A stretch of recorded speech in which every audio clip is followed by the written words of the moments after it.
Mainstream media is finally publishing our assessment from recent days that United States ship Gerald Ford continues idle near Morocco.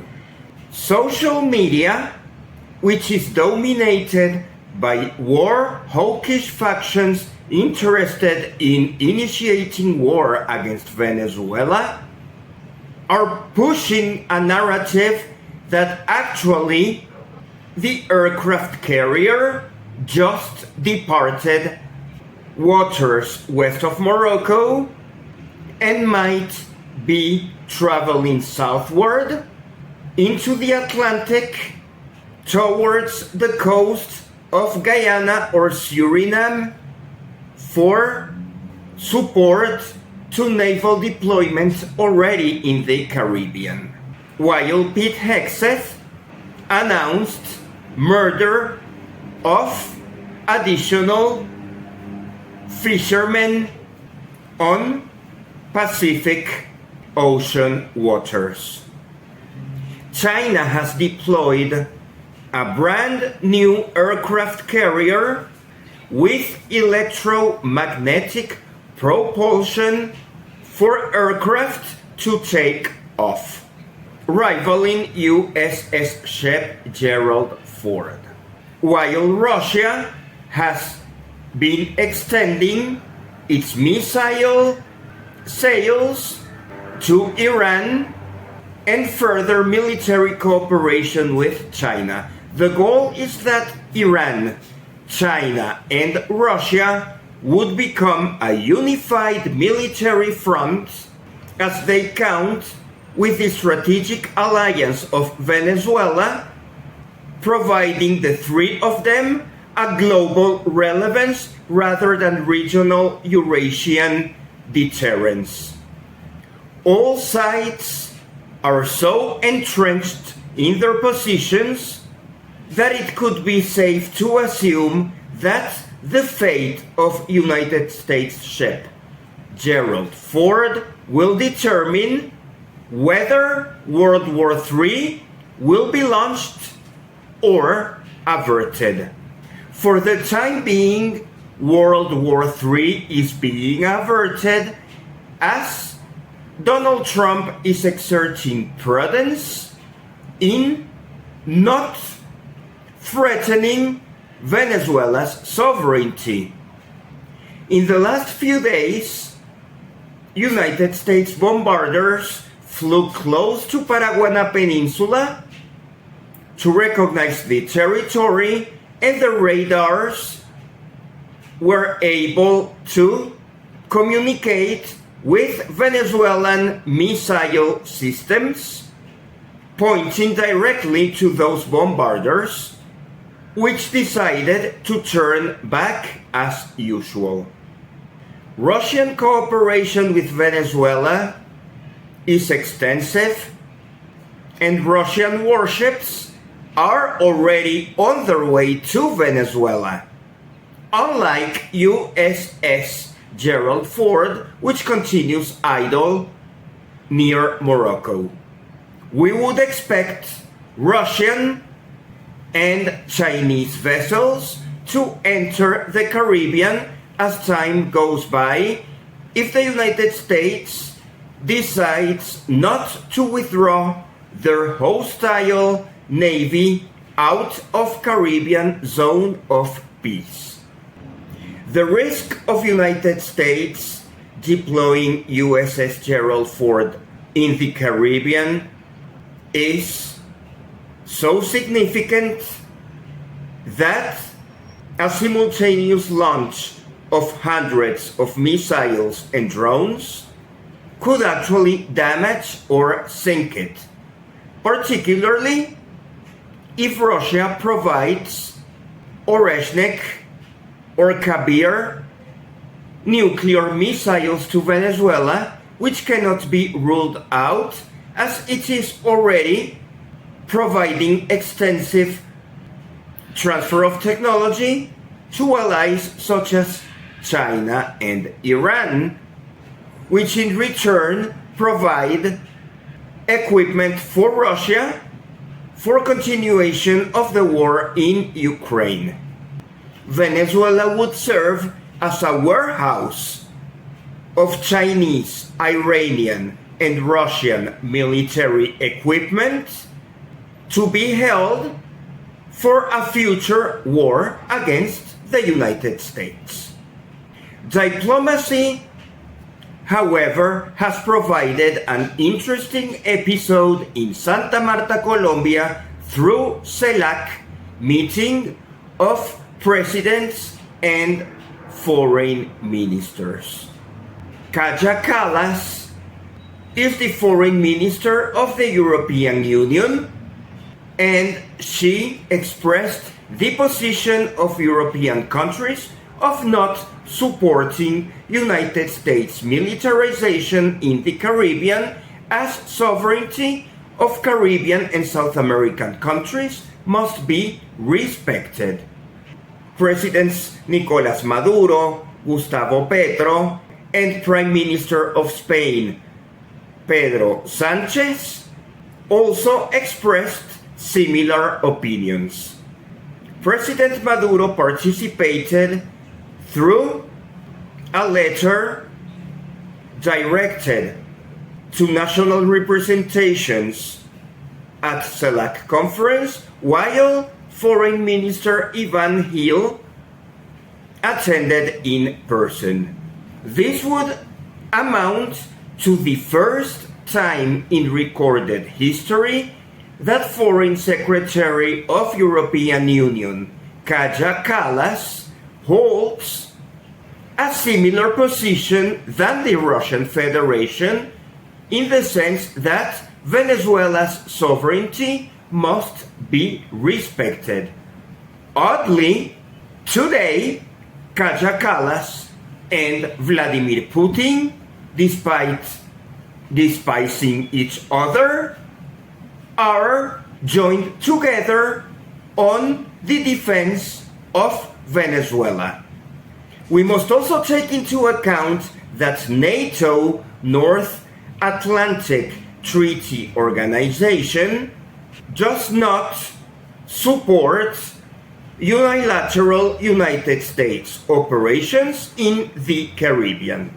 It looks like United States is slowly being separated from allies. Canada cannot be considered as an ally of the United States because of recent suggestions of Donald Trump of invading Canada in order for it to become the 51st state, just as Senator Lindsey Graham recently proposed about Venezuela.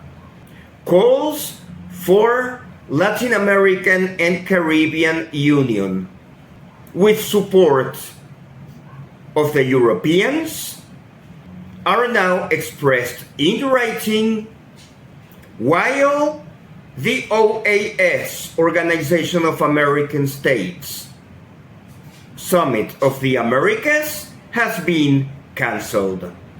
And Secretary General of United Nations Antonio Guterres affirms prior declarations from Turk Volker, Human Rights Commissioner for United Nations, that United States military operations supposed to be against drug trafficking may be considered as war crimes or extrajudicial executions. Domestically, United States continues in a horrible mess. The Senate concurred to elevate health care costs, as some Democrats sided with Republicans to promote a temporary extension of United States budget until January 30. This short-term solution will require resuming painful negotiations about the budget, which are likely to stall. Moderate Democrats, who yielded to Republican proposal for opening the government until January 30, are expected not to be voted again, and Democrats are likely to shift further left for new candidacies during midterms.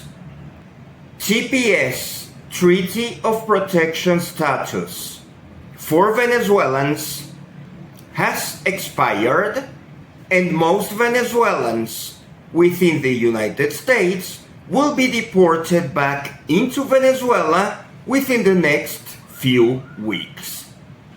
Diosdado Cabello, Minister of Interior and Justice, welcomes Venezuelan nationals deported from the United States into Venezuela to their homeland and to their families. In spite of these encouraging developments, we still have to deal with very strong hawkish narrative in social media and Fox News, which are the basis of many of Donald Trump's decisions.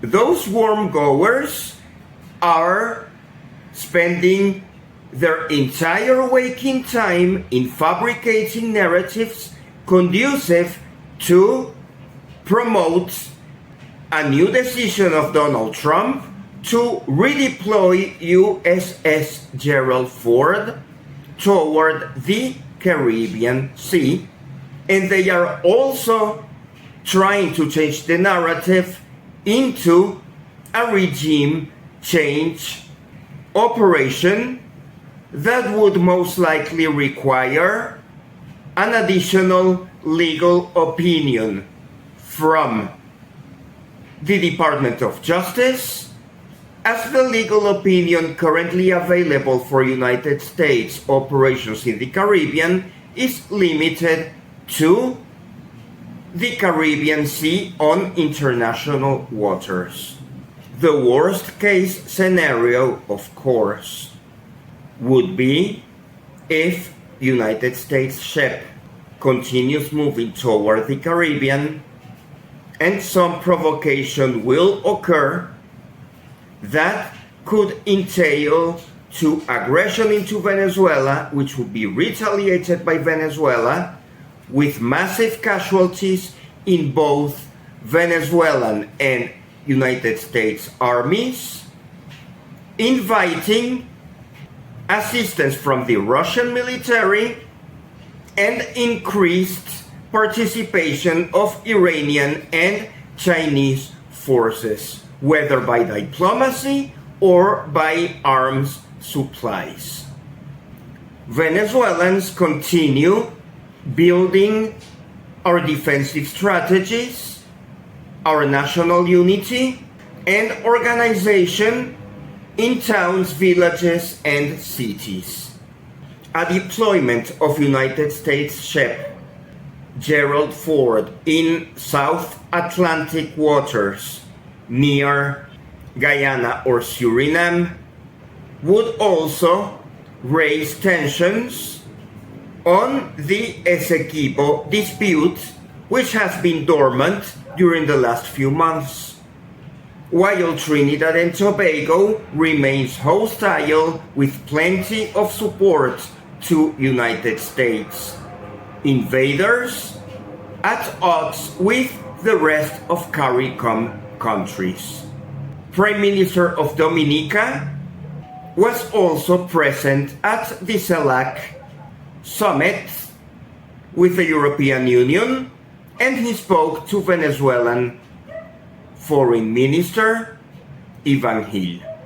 United States is applying all its psychological war methodologies to divide Latin Americans and Caribbeans.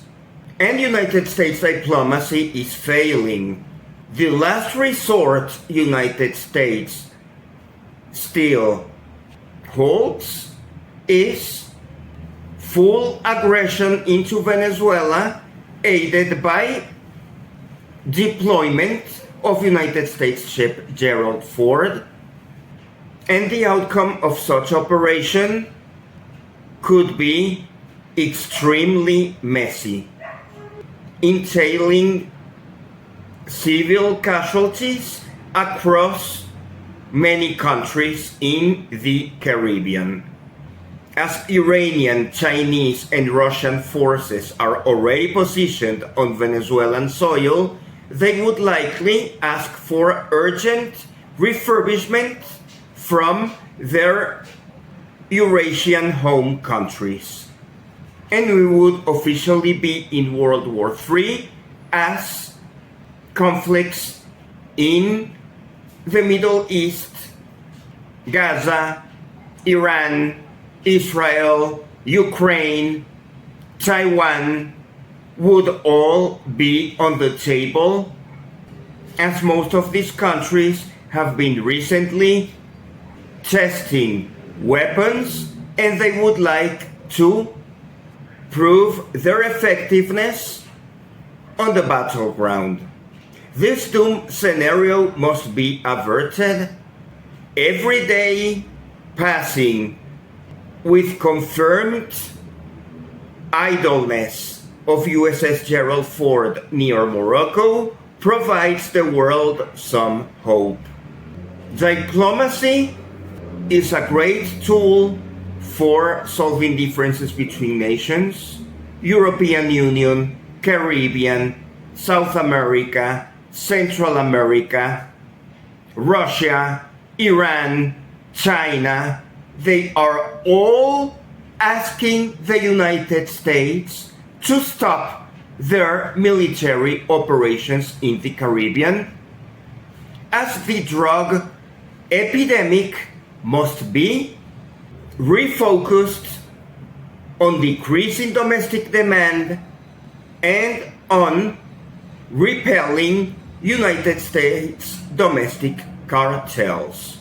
Seizures by the Coast Guard of various countries should remain the favorite anti-drug narcotics operations strategies. However, these are not normal times. Secretary of Defense of the United States, Pete Hegseth, compared 2025 with horrible year 1939 when Hitler's Germany invaded Poland. Yesterday, by the way, was the International Day commemorating anti-fascist movements.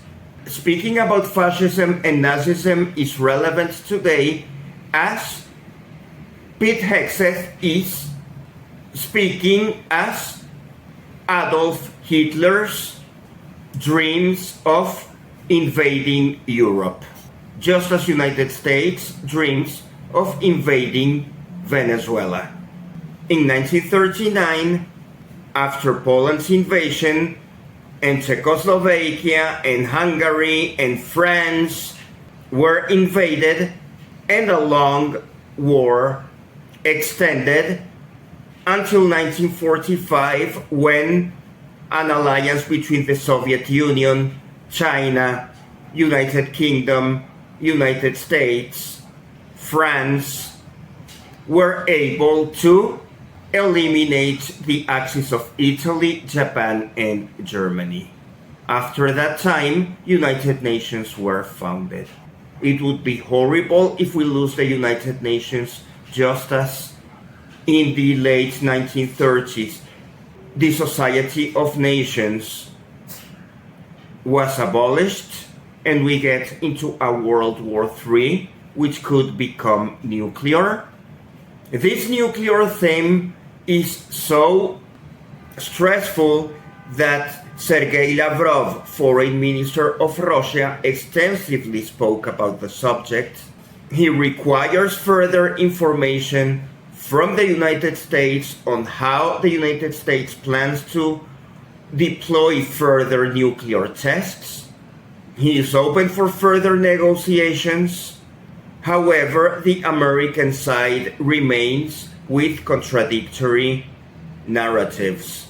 Regarding Venezuela, the official narrative remains fighting drug cartels, while everybody suspects it is actually an attempt for regime change, which will not be tolerated by Venezuelans in our country who cherish our sovereignty and our alliance with China, Iran, and Russia, which are the planet's most secure allies you can imagine.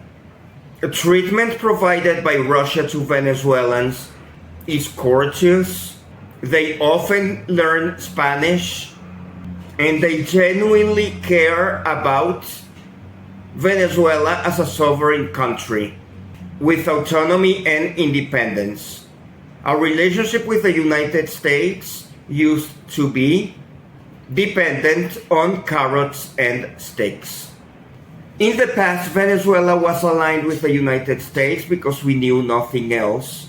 But Russia is proving more humane, more militarily capable also, and we share the hassle of dealing with sanctions.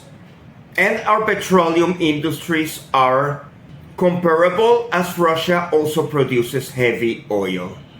Venezuela, Russia, Iran, Saudi Arabia, United Arab Emirates should concentrate in reinforcing our participation in OPEC.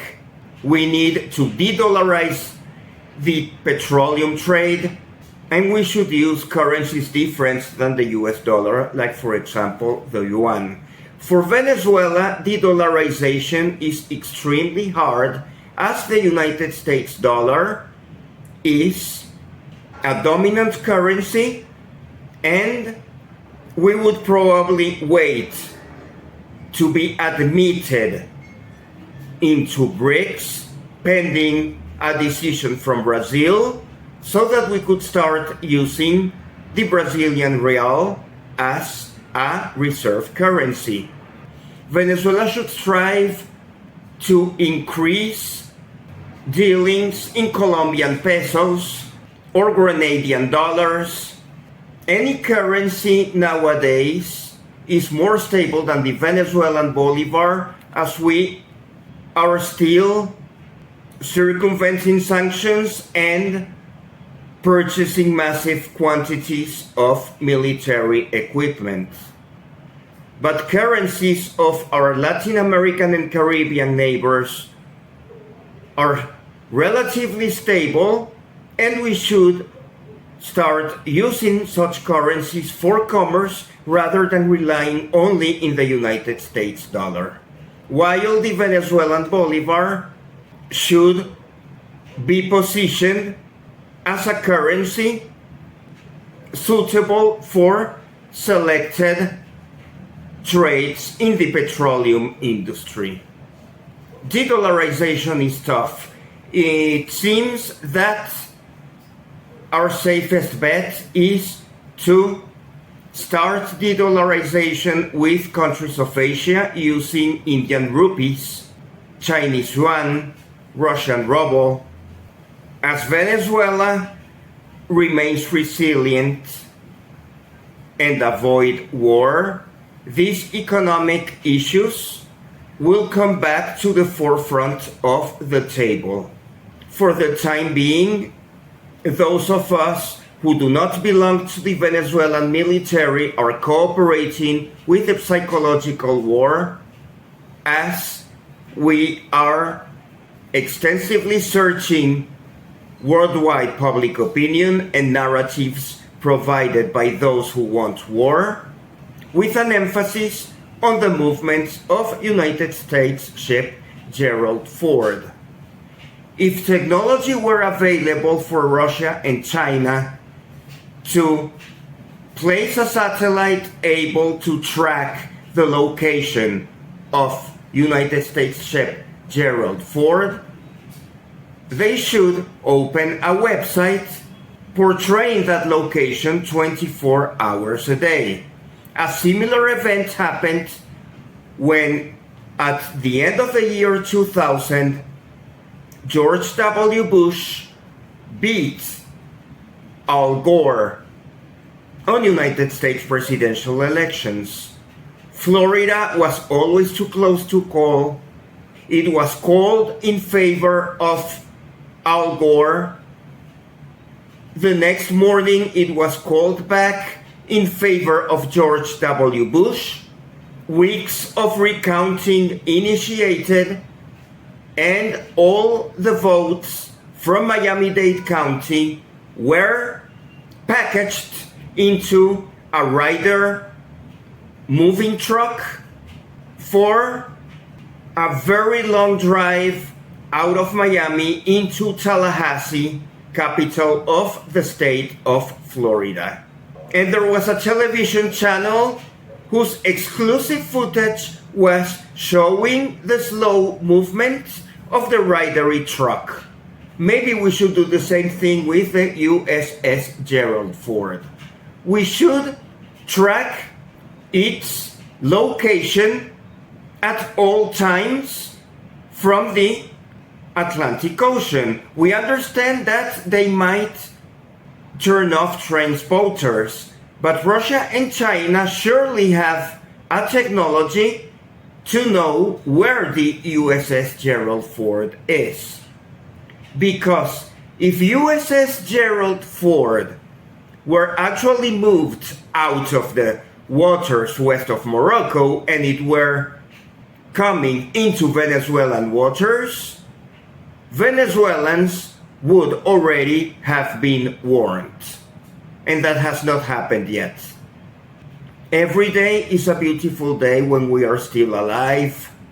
Diplomacy is doing its best to avert World War III.